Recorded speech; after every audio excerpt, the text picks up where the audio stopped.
Seriously, why would you think that it's Godzilla? You're crazy. No one will believe you. Kaiju number 8 is an anime being currently released in the summer 2025 season that most of you have probably heard about. This is what I'd consider to be one of the heavily anticipated shows coming this season, along with Dandadan, My Dress-Up Darling, and even Gachi Akuda. I bet you thought I was going to make some joke about an anime with a really long title. Subverting expectations, baby, that's what we do here. But for real, Kaiju number 8 has some real competition this season. And with the high expectations set throughout season 1, will Kaiju number 8 be able to meet these high expectations? Or will it be trash that's not even worth watching? Yeah, no need for the music. So far so good. It's not like an amazing first episode, but it definitely could have been worse. Hear me out here.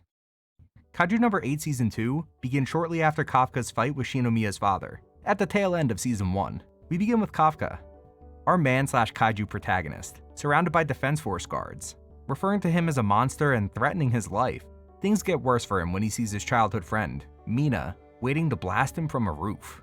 He begins to lose control and get larger, truly turning into the monster that some people see him as. But all of that doesn't matter, because it was just a dream. While it's kind of a cop-out to do a dream sequence, I do believe it serves a purpose here, showing that Kafka has been heavily impacted by the recent outing of him as a kaiju. A lot of people see him as nothing more than a monster, and it seems like Kafka is holding that same opinion to some extent. After this, the tone shifts up a bit. We follow different characters that were a part of Kafka's team last season, seeing where they ended up and basically showing that they're still okay and still relevant. Our focus lingers on Shinomiya and her new position within the 1st Division, which is led by the strongest member of the Defense Force, Gen Narumi. This episode feels more like a tool to introduce Gen and show us how cool he is, but more on that later. On top of Shinomiya's placement within the 1st Division, Kafka is also placed there, cementing where our characters will be for the rest of the season, and establishing a strange yet familiar dynamic between these members. And that's how Kaiju number 8 season 2 began. This was definitely not a get right into it episode 1. It's more of a setting up the dynamics for the rest of the season type of episode 1.